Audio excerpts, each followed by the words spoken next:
हम बात कर रहे हैं दुर्गा जसराज जी से, जिन्होंने बताया कि किस तरीके से उन्होंने एक नया सपना बुना है पंडित जसराज जी के कामों को, उनके नाम को आगे ले जाने के लिए देश ही नहीं दुनिया भर के संगीतकारों को, गीतकारों को, उस्तादों को, शागिर्दों को जोड़ने का एक मंच बनाया है। अच्छा दुर्गा जी, मैं ये जानना चाहता हूँ कि पंडित जी के को भी आपने पूरी बातचीत में बहुत अलग तरीके से याद किया, टेबल टेनिस खेलना हो या दिवाली पर 4 एटम बम जोड़ के एक साथ धमाका करना हो, लेकिन संगीत की दुनिया में उन्होंने जो धमाका किया, उनके स्वर की अनुगूंज जो है वो तो उसका उसका नाद जो है रहेगा हमेशा का। जिन्होंने भी उनको सुना है और आज भी सुनते हैं, उनके तमाम ऑडियो वीडियो और अब डिजिटल माध्यम पर भी, तमाम यूट्यूब पर भी आप देखिए मिलियंस ऑफ व्यूज है, लगातार पंडित जी को लोग अभी भी सुनते हैं। लेकिन आपने उनकी इस विरासत को इससे भी आगे ले जाने का एक महत्वपूर्ण उपक्रम किया है। आपने पंडित जसराज कल्चरल फाउंडेशन के माध्यम से कई सारी गतिविधियां, जिसका कि डिजिटली खुद प्रधानमंत्री नरेंद्र मोदी जी ने उद्घाटन किया और उस पर बहुत खूबसूरत बातें की, जसराज जी को बहुत आत्मीयता पूर्वक उन्होंने याद किया। मैं ये जानना चाहता हूँ इस पूरे फाउंडेशन के पीछे आपका विचार क्या है, क्या गतिविधियां इसमें होंगी, जो संगीत को चाहने वाले नए बच्चे हैं वो उससे किस तरह जुड़ सकते हैं, क्योंकि बहुत से लोग हैं जिनके पास शायद संगीत में आगे बढ़ने की इच्छा है लेकिन कोई मंच नहीं है। तो मैं जानना चाहूंगा विस्तार से कि ये फाउंडेशन क्या है और इससे लोग जो जुड़ना चाहते हैं वो कैसे जुड़ सकते हैं। सबसे पहली बात तो, क्योंकि दीदी की भी बात हुई है, मैं बताना चाहूंगी कि दीदी ने अक्सर अपने इंटरव्यूज में ये भी कहा है कि पंडित आज, क्योंकि वो टाइम्स ऑफ इंडिया में छप के आया है, इसलिए मेरे बड़ा एकदम से वो याद ताजा हो गई कि बापूजी इज हर फेवरेट वोकलिस्ट। तो मुझे बड़ा अच्छा लगा देख के कि अरे, मैंने कहा कि हाँ, ये भी बहुत एक इम्पोर्टेंट है कि आदान प्रदान रहा है उनका, म्यूचुअल रिस्पेक्ट का, लव का, ये वो। और जो बापूजी के जो जो फाउंडेशन का जो एक उसके जो बेस है या उसकी जो मूलाधार है, वो उनके प्रिंसिपल्स पे आधारित है। बापूजी के एक बहुत बड़ा कंट्रीब्यूशन है जिसको हमने कभी उसके ऊपर ज्यादा सोच विचार इसलिए नहीं किया क्योंकि बापूजी का व्यक्तिमत्व इतना मल्टी फैसेटेड रहा है और लोग उनके गायन से हमेशा इतने प्रभावित रहते थे कि उसके आगे बात करना लोगों को मतलब जरूरत ही नहीं महसूस होती। उन्होंने हमेशा नेक्स्ट जनरेशन के ऊपर बहुत ध्यान दिया है, चाहे वो उनके अपने स्टूडेंट्स हो जिनसे उन्होंने कभी भी कोई 1 रुपया नहीं लिया। उन्होंने हमेशा विद्यादान को ही देखा, जब उनकी हालत अच्छी भी नहीं थी फाइनेंशियली, तब भी उन्होंने कभी 1 रुपया उनसे नहीं लिया, बल्कि बहुत सारे स्टूडेंट्स हमारे ही घर में रहते थे और हम सबका जो एक पालन पोषण जो हुआ है वो एक बराबरी में हुआ है। और भले दूसरे जो कलाकार हैं वो उनके शागिर्द नहीं भी रहे हो, तब भी उन्होंने उनको प्रमोट किया है। तो एक फाउंडेशन का जो मेन उद्देश्य रहेगा वो promotion of next generation of musicians, promotion of, जैसे मैंने कहा कि संगीत संगीत होता है, मैंने उनकी बात कही, तो promotion of all different genres of Indian music, traditional music, जो भारतीय संगीत की सारी विधाएं हैं उनको हम प्रमोट करेंगे। आप प्रमोट करेंगे कैसे? हमने जो अभी एक वेबसाइट बनाई है www.jasrajcf.org, उस पे हमने हमारे प्रोग्राम्स को की रूपरेखाएं लिखी हैं। तो हम वहां पर उस वेबसाइट के माध्यम से हम सारे जो कलाकार हैं, जो सारे अच्छे कलाकार हैं, क्योंकि मैं खुद पर्सनली मेरे कंपनी में आर्ट एंड आर्टिस्ट में मैं और मेरे पार्टनर नीरज जेटली जो को फाउंडर है पंडित जसराज कल्चरल फाउंडेशन के, वहां पर हमने 35,000 40,000 कलाकारों से अधिक उनसे हमने उनके साथ हमने काम किया। उसमें से तकरीबन 1,000 कलाकारों को हम उस पोर्टल पे रजिस्टर करेंगे।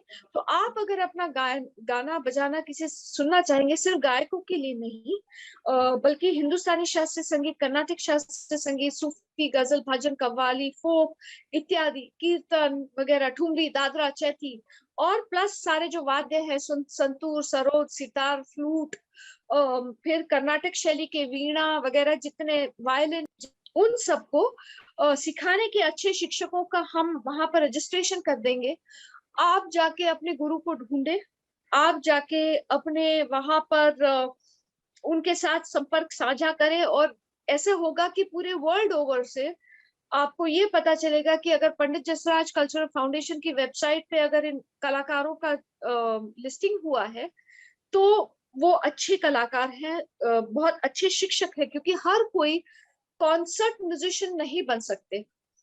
बहुत मुश्किल है। तो मगर बहुत अच्छे आप शिक्षक बन सकते हैं, क्योंकि आपके पास ज्ञान है, आपके पास रागों की जानकारी है, आपके पास अलग अलग पहलू है सिखाने के। तो सबसे पहले तो ये, और क्योंकि स्किल डेवलपमेंट में आ जाता है, उसके बाद हम जो इंस्ट्रूमेंट मेकर्स है उनका भी लिस्टिंग करेंगे कि कोई तानपुरा मेकर होता है, कोई हारमोनियम मेकर होता है, कोई वीणा मेकर होता है, कोई तबला बनाता है, कोई कोई सरोद सितार बनाते हैं। तो हर कोई की स्पेशलिटी अलग होती है, उनका भी लिस्टिंग हम करेंगे, ताकि लोग जाके अपने, अगर इंस्ट्रूमेंट्स उनके पास पड़े हुए हैं तो अपने इंस्ट्रूमेंट्स वो लोग उनके साथ ठीक रख सकते हैं। हम all India radio, school, colleges, universities के साथ टाइप कर रहे हैं, क्योंकि इनके पास इंस्ट्रूमेंट्स पड़े रहते हैं, उनके पास खरीदने का बजट होता है लेकिन मेंटेनेंस के लिए कोई एक वो होता ही नहीं है। हम एसी तक को मेंटेन करते हैं लेकिन इंस्ट्रूमेंट्स पड़े पड़े खराब हो जाते हैं और हमें उनसे तकलीफ नहीं होती। तो हम मेंटेनेंस का काम, हमारा नेटवर्क बढ़ाते जाएंगे शहर दर शहर। तो ये इंस्ट्रूमेंट मेकर्स की बात हुई, तो ये स्किल डेवलपमेंट और एम्प्लॉयमेंट जनरेशन की एक बात हुई, सेकंड प्रोग्राम। थर्ड जो हम प्रोग्राम है वो है हमारा कि एजुकेशन और R&D, जो रिसर्च एंड डेवलपमेंट, हमें प्राइम मिनिस्टर जी ने भी आदेश दिया है कि हम रिसर्च और डेवलपमेंट की तरफ ध्यान दें, क्योंकि हमने हमारे हिंदुस्तानी संगीत को या कर्नाटिक संगीत को हमने उसका उसको उसका जो एक रिसर्च है कि हमारा संगीत, हम सिर्फ जानते हैं ओम से शुरू हुआ, वहां से वेदों में आया और वो चलते चलते आज यहाँ तक आया। तो इसकी जो एक डॉक्यूमेंटेशन है उसकी तरफ ध्यान देंगे। तो ये एक बहुत इंपॉर्टेंट पहलू है। एजुकेशन, हम स्कूल्स के साथ टाइप करना चाहते हैं, अच्छे टीचर्स को वहां तक भी पहुंचाना चाहेंगे फिजिकल फॉर्म में। और जो फोर्थ है कि ये सारा जो एक जो रिपोजिटरी है, ये सारे जो हम promotion of music, art, artist वगैरह, ये सारा है, तो ये कहाँ जाएगा? तो ये हम एक ऐप या एक प्लेटफॉर्म, जो एक पोर्टल बनाना चाहेंगे, जहां पर ये सारी चीजें का एक एड्रेस होगा, एक घर होगा, जहां पर मुझे लगता है कि भारत की हमारी आन बान शान और हमारा एक खजाना, हम वहां पर उसको पाक कर देंगे। तो ये मूल इसके उद्देश्य है। और आदरणीय प्रधानमंत्री जी ने भी हमें बहुत प्रोत्साहित किया है और उन्होंने हमें डिजिटल माध्यम के जरिए पूरे दुनिया में, पूरे ग्लोब में इसको ग्लोबलाइज करने का आदेश भी दिया है। और तो हम उस दृष्टि से इसको आगे बढ़ाने का कार्य पूरा ये सोचा गया है और हम कार्यरत है। मैं और नीरज जेटली इस को फाउंडर्स है और हमारा एडवाइजरी बोर्ड भी जो है वो बहुत ही बड़े बड़े लोग हमारे साथ जुड़े हैं। हम कृतज्ञ है कि उन्होंने अपना बहुमूल्य समय, अपना बहुमूल्य जो एक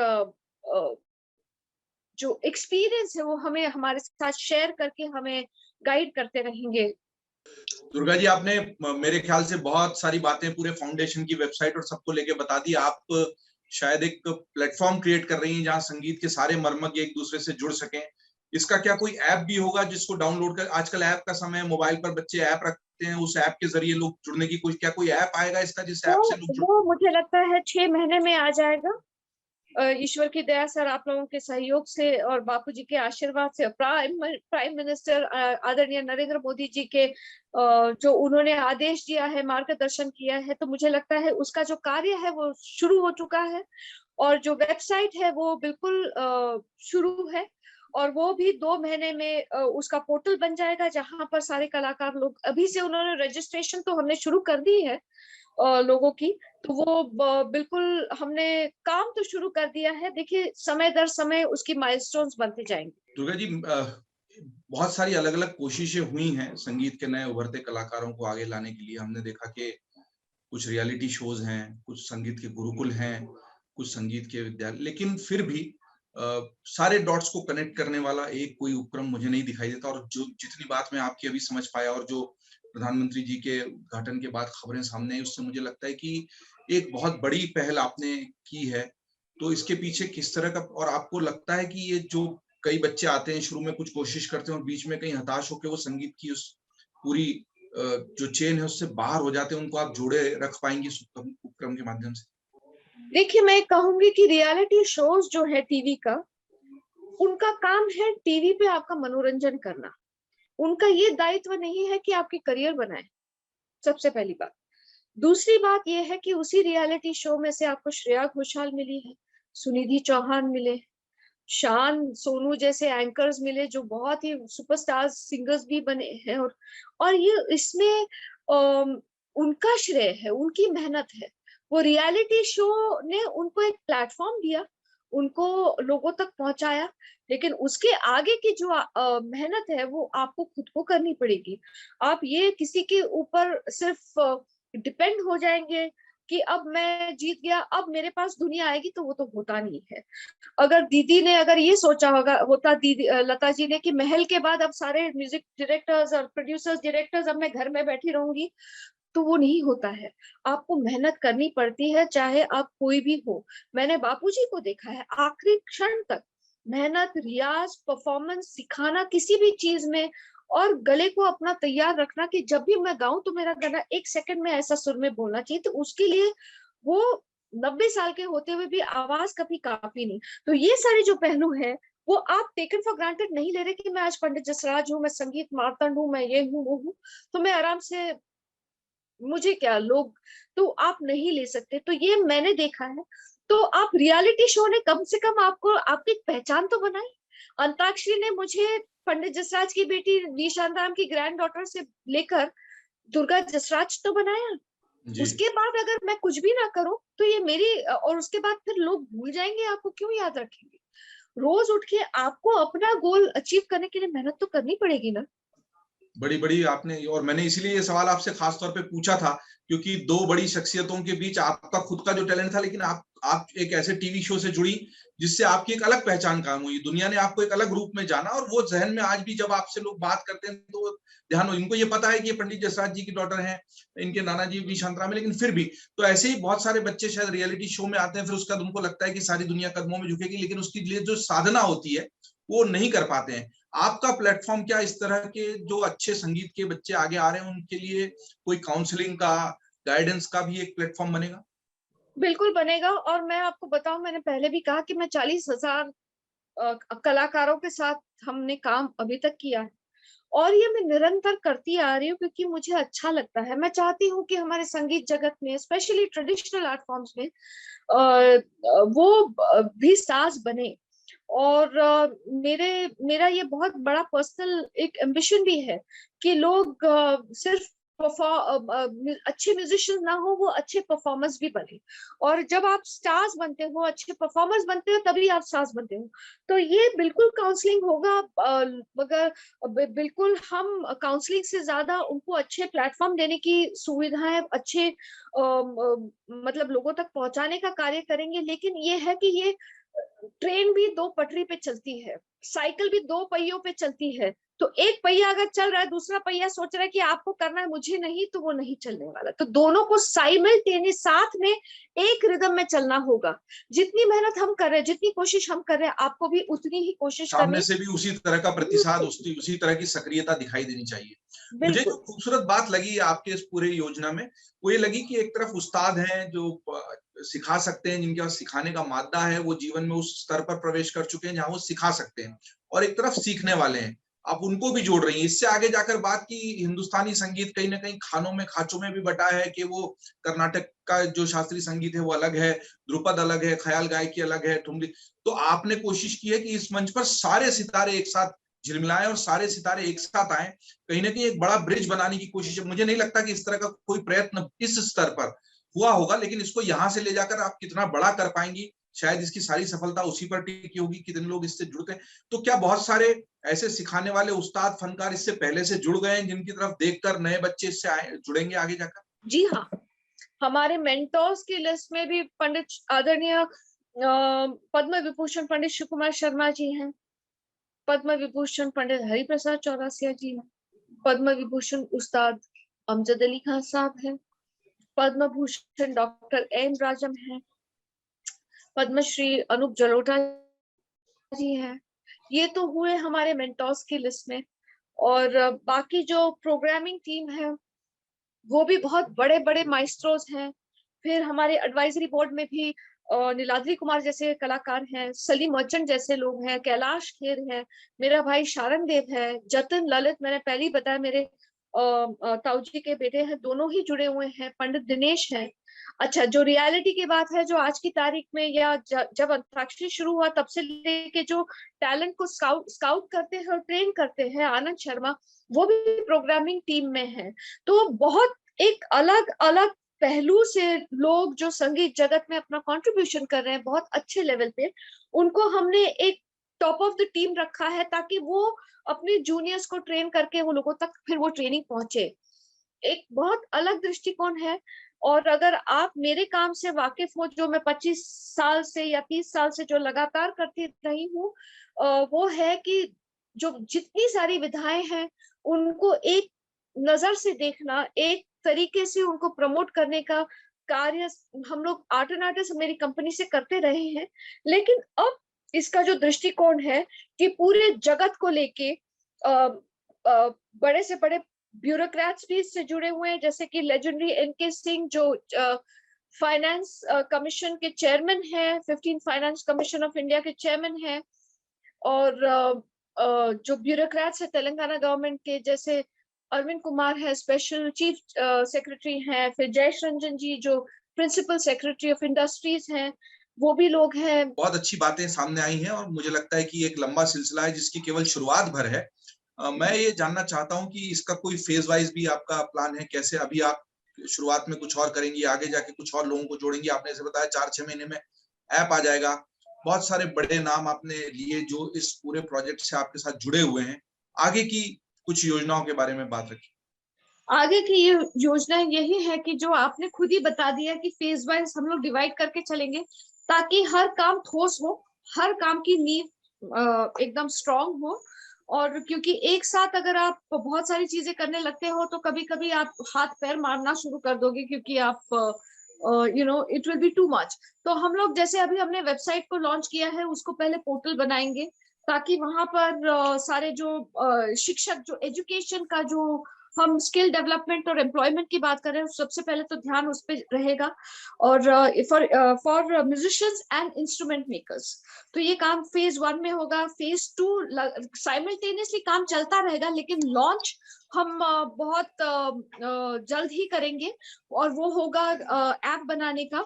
तो ये सारी चीजें हैं वो पैरेलली चलेंगी, लेकिन एक के बाद एक के बाद एक ये जैसे एक इमारत बनती है, वैसे ये डिजिटल वर्ल्ड में अपनी एक इमारत और अपनी सोच को हम लोग आगे बढ़ाते जाएंगे। और मैं कहूंगी इसमें हमारे आदरणीय प्रधानमंत्री जी का भी बहुत बड़ा योगदान है कि उन्होंने हमको कहा है कि डिजिटल की तरफ हम ध्यान दें, ग्लोबलाइजेशन की तरफ ध्यान दें। तो बापू जी की सोच, डिजिटल माध्यम में जो मोदी जी की सोच, आदरणीय मोदी जी की सोच, और हमारी मेहनत और सारे संगीत जगत को हम साथ में लेकर चल रहे हैं। ये हमारी एक मैं कहूंगी कि मेरे सपने के साथ साथ एम्बिशन भी है। और मुझे लगता है कि मैंने जो एक चीज कही है कि मेरे जिंदगी का अब हर एक क्षण, और मैं ये नीरज जेटली जो हमारे को फाउंडर है उनके लिए भी कह सकती हूँ कि जिंदगी का हर एक क्षण, अब पहले भी हम संगीत की सेवा में जुड़े हो रहे हैं, मगर अब हर एक क्षण इस फाउंडेशन को और हमारे भारतीय संगीत को समर्पित है।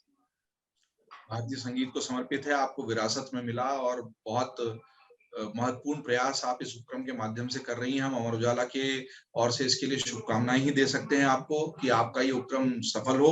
आपने हमसे जो बातचीत की उसके लिए धन्यवाद। लेकिन चलते चलते एक सवाल जो मेरे जहन में है, और आपको जानने वाले अन्य लोगों से जब बात होती है, वो अंताक्षरी वाली दुर्गा जसराज से ना सब लोग अभी भी बहुत मोहब्बत करते हैं। तो वो बैकरूम में क्यों चली गई? वो अंताक्षरी वाली दुर्गा जसराज को जो दर्शक श्रोता देखना सुनना चाहता है ना, वो कभी कभी फ्रंट एंड पे भी आए तो मुझे लगता है कि दर्शकों को बहुत खुशी होगी। एक तो मैं बताऊं, अमर उजाला की तरफ से आपने कहा शुभकामनाएं, मैं तो कहती हूँ कि आपका योगदान भी रहे। आप जिस तरह से अपनी मीडिया को लेके अगर शास्त्रीय संगीत के गायकों को, कलाकारों को समय समय में जिनको आप उचित समझे, उनको आप जो एक्सपोजर दे सकते हैं, आपके हाथों में ताकत है कि उनको स्टार्स बना सकते हैं। तो मैं ये आपसे उम्मीद करूंगी और प्रार्थना भी करती हूँ। और दूसरी चीज जो मेरे लिए बहुत अहम है, वो आपने कहा कि दुर्गा जसराज वो जो अंताक्षरी वाली थी, एक तो मुझे लगता है वो मेरे पिछले जन्म का था, क्योंकि इतना समय बीत गया है। जी, मैंने एक ही जन्म में कई सारे जन्म जी लिए हैं, जो मेरा बचपन का है, फिर टीवी वाला जो हिस्सा है, और अब ये जो मैं पिछले 25 से अधिक, मुझे लगता है 25 या 30 साल के बीच में कोई समय होगा जो मैं ये जो काम कर रही हूँ। मुझे लगता है कि जब तक आप कोई चीज पूरी समर्पण की भावना से 100% तो अब कम लग गया है, क्योंकि अब तो एग्जाम्स में भी बच्चों को 100% मार्क्स मिलते हैं। तो मुझे लगता है कि जब तक कि 1000% या उससे भी मिलियन% अगर आप कोई चीज में जद्दोजहद में मेहनत ना करें, तो आप सफलता की उम्मीद भी मत करिए। ईश्वर इंटरेस्टेड भी नहीं है, आपके गुरु भी इंटरेस्टेड नहीं है। तो और उनको आपका मन क्या कहता है? मेरा मन आज जो मैं काम कर रही हूँ, वो बहुत अपने आप से मैं खुश हूँ। मैं अपने आप से ये उम्मीद करती हूँ कि मैं इसी में जो मैं सपने देखती हूँ, उसको साकार करने की भी ताकत ईश्वर या मेरे गुरु मुझे देंगे, अगर मैं मेहनत करूंगी। बैठे बैठे तो ताकत नहीं आ जाएगी ना, और बैठे बैठे तो आप कुछ भी नहीं कर सकते। तो जो मैंने बैकसीट ली है, उसके बाद अगर आप फिर भी मुझसे आप अब बात कर रहे हैं, तो मैं सोचती हूँ कि जो मैं काम कर रही हूँ मेरी तीसरी लाइफ में, वो मैं ठीक ही कर रही हूँ। नहीं तो आपका इतना अमूल्य वक्त आप मेरे लिए क्यों देंगे? बहुत बहुत दिलचस्प बातें आप बता रही हैं दुर्गा जी। और मैं अपनी जिंदगी में हमेशा सारे अनुभवों को मिलाकर यही देख पाया हूँ कि एक बहुत ऊंचे पाए का कलाकार ही दूसरे ऊंचे पाए के कलाकार का सम्मान करता है। जिनकी सोच छोटी हो, जिनकी साधना में कमी हो, वो शायद उस ऊंचाई तक पहुंच नहीं पाते, इसलिए समझ नहीं पाते कि ये क्या कह रहे हैं। जैसे पंडित जसराज जी ने जो बात कही, और उनकी तो खैर शख्सियत ही ऐसी रही, उनका व्यक्तित्व ऐसा रहा। मैं भी सौभाग्यशाली हूँ कि उनसे कुछ मर्तबा मिलने का मौका मिला। तो वो स्पष्टवादी थे और अपनी बात पर कायम रहने वाले व्यक्ति रहे। लेकिन इसके इधर बड़े गुलाम अली खान साहब ने एक बार कहा था कि ये लता मंगेशकर के बारे में कि ये कमबख्त कभी बेसुरी नहीं होती, चाह के भी बेसुरी नहीं। और ऐसे ही बिस्मिल्लाह खान साहब, जो शहनाई के इतने बड़े उस्ताद थे, उन्होंने कहा ये बेसुरी तो नहीं होती, ये कंसुरी में, यानी कान में भी कभी भी ऐसा एक लम्हा नहीं आता जब उनके सुर में बेसुरापन आ गया हो। तो इतने बड़े बड़े कलाकारों ने भी उनको इसी तरीके से याद किया, इसी तरीके से उनकी जो गायकी थी उसको ऊंचाई दी। और कुमार गंधर्व साहब जो खुद शास्त्रीय संगीत के इतने बड़े गायक थे, उन्होंने तो अपने एक लेख में लिखा था कि जो पूरे रियाज के साथ, पूरी मेहनत के साथ, पूरी मशक्कत के साथ हम अपनी 3.5 घंटे की प्रस्तुति में करते हैं, वो लता मंगेशकर अपने 3.5 मिनट के गाने में कर देती है। तो ये सारे कॉम्प्लीमेंट्स हैं, शुभकामनाएं हैं जो बड़े कलाकारों ने एक और बड़े कलाकार को दिए हैं।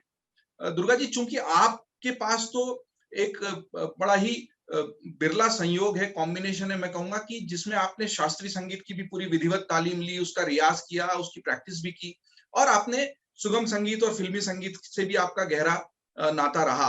तो जब भी इन दोनों के बीच में कहीं ना कहीं दरार की, खाई किया, एक को छोटा दूसरे को बड़ा बनाने की बात आती है, तो ऐसा लगता है कि इस पर किसी कलाकार, तो आपकी इस पर क्या राय है? और फिर हम थोड़ा आपके फाउंडेशन वाली बात पर भी बढ़ेंगे। मैं राय क्या बताऊं, मैं यही सोचती हूँ कि बापूजी के दृष्टिकोण में और बापूजी के खुद शब्दों में उन्होंने हमेशा कहा, संगीत संगीत होता है। उसमें दायरा, उसमें ये संगीत श्रेष्ठ है, ये संगीत मनोरंजन के लिए है, ये संगीत आत्मा के लिए है, ये सारे दायरे फासले होते नहीं है। क्योंकि जब अच्छा सुर लगता है तो दिल में सीधा घर करता है, और आपके आंख से आंसू आना अनिवार्य है। ये जरूर मैं मानती हूँ कि music is also about give and take. अगर बहुत कोई सुंदर कलाकार गा रहा है, लेकिन आपका अगर कंसंट्रेशन या आप रिसीव नहीं कर रहे, आप वो रिसीव नहीं कर रहे, तो आप पे असर नहीं होगा।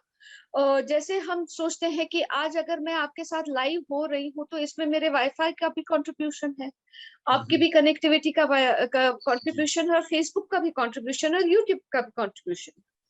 वैसे ही हमारे एंटीनास भी रिसीविंग होने चाहिए। जब वो फ्रीक्वेंसीज मिलती हैं, ये तो वो फ्रीक्वेंसीज का जो असर आपके मस्तिष्क पे, आपके दिल पे, आपके आंखों से आंसू जार जार निकलने पे, और उसके बाद आपको ऐसा लगता है ईश्वरी दर्शन हुए हैं। तो ये सारा जो चक्कर है वो गिव एंड टेक में है, पूरी दुनिया इस पे कायम है। तो संगीत की चाहे वो कोई भी धारा हो, कोई भी ट्रेडिशन हो, उसका असर आप पर तभी करेगा जब आप खुले मन से उस संगीत को सुने। ना कि कोई आप दिमाग में आप ब्लॉक लेके बैठे, या कोई प्रेजुडिस आपके दिमाग में, अरे ये तो बड़ा ऐसा है। कभी कभी लोग मतलब मैं आपको एक किस्सा भी बताऊं कि मैंने बापूजी के साथ बहुत वर्ल्ड में ट्रैवल किया है। जी। तो टोरंटो में एक लड़के के साथ हम लोग एक दिन में 2-2 फ्लाइट्स लेते और ऐसे बहुत हेक्टिक शेड्यूल रहा। तो जब हम पहुंचे तो वहां पे एक अच्छा टेबल टेनिस का ये था। तो बापूजी बहुत स्पोर्ट्स में बहुत रुचि, तो वो टेबल टेनिस खेलने लगे लड़के के साथ। तो अरे वाह! लड़का एकदम खुश हो गया और वो बोला, oh that's amazing, I never really thought that Pandit Jasraj would play table table tennis. Tennis. तो बोले कि why did you think like that? तो बोले, no, you come across, you wearing dhoti and you wearing all this. तो say कि are you coming for my concert today? तो बोले, no, of course not. तो बोले, okay, you come for the concert. If you get bored, you leave after the first track, but I will give you $100. Okay, I will give you $100 if you get bored. But if you stay back, then you must promise me that you will go for all the concerts that happen in Toronto after this for classical music. You won't believe वो लड़का एकदम tie Y पहन के आया कि आज तो मैं $100 कमाने वाला हूँ। उसकी भी उम्र कुछ 15-16 साल। अच्छा। और जब वो प्रोग्राम खत्म हुआ तो वो रो रहा था, बापूजी को हग किया उनके, मतलब उसको ओह! तब तक वो बात नहीं था कि प्रणाम। बोले कि sir, now I know why you are a legend, I should not have defied you, I was so happy, I am going to earn $100 because I only came to earn my $100, but you made me stay back. तो ऐसे किस्से। और जाते वक्त जब airport पे छोड़ने भी आया वो लड़का, ही कुडंट बिलीव, उसने लिटरली प्रणाम किया। And this kind of mindset change होते हुए मैंने बहुत बार लोगों को देखा है। मतलब अनगिनत ऐसे किस्से हैं कि म्यूजिक का असर आप पे तभी होगा जब आप उसको अच्छे मन से सुने। भले ऐसा नहीं कि कंसंट्रेशन करें, मगर एक खुले मन से सुने। संगीत की चमत्कारिक शक्ति को बताने वाला आपका ये उदाहरण बहुत ही जबरदस्त है। और पंडित जसराज के व्यक्तित्व के भी आपने 2 अलग-अलग सिरे बताए कि वो पंडित जसराज जो अपनी गायकी के लिए, अपने शास्त्रीय संगीत के लिए शीर्ष पर संगीत के बैठे हुए थे, और वही व्यक्ति साधारण रूप से 15-16 साल के लड़के के साथ टेबल टेनिस भी खेल सकता था। तो यही महान लोगों की खासियत होती है। बहुत अच्छी बातें आपने कही। आपने कहा संगीत साधना का विषय है और 100% समर्पण से नीचे कुछ भी इसमें स्वीकार नहीं होता। और हमने देखा है कि उन्हीं लोगों ने ऊंचे मकाम हासिल किए। खुद पंडित जी को घंटों रियाज करने के बाद, लंबा संघर्ष करने के बाद, बहुत कड़ी तपस्या और साधना करने के बाद संगीत का वो मकाम हासिल हुआ कि वो संगीत के मार्तंड कहलाए। और उन्हीं के सानिध्य में, उन्हीं की सुशिष्या के रूप में आपने अब उसको एक नए तरीके से उपक्रम को आगे बढ़ाने की कोशिश की। मैं फिर से शुभकामनाएं देता हूं। और जो आपने कहा, अमर उजाला अपनी 7 दशकों से अधिक की परंपरा में लगातार अच्छे कामों को, अच्छे संगीत को, अच्छी खबरों को, अच्छे समाचारों को स्थान देता आया है और देता रहेगा। आगे जब भी इस उपक्रम से जुड़ी हुई कोई बड़ी उपलब्धि होगी या बड़ी घोषणा होगी, हमसे जरूर साझा करें। हमारी कोशिश रहेगी कि आपका संगीत को लेकर ये बुना गया सपना जो पंडित जसराज जी के आशीर्वाद से आगे बढ़ रहा है, वो और आगे बढ़े। हम चाहेंगे कि इस सफर में शुरुआत में अमर उजाला आपके साथ है और आगे भी साथ में बना रहे। बहुत बहुत धन्यवाद जयदीप। डाउनलोड करें अमर उजाला ऐप और पाएं खबरें लगातार। अगर आप ये वीडियो YouTube पर देख रहे हैं तो हमारे चैनल को सब्सक्राइब करें और बेल आइकन को दबाना ना भूलें। अगर आप Facebook पर ये वीडियो देख रहे हैं तो हमारे पेज को लाइक करें।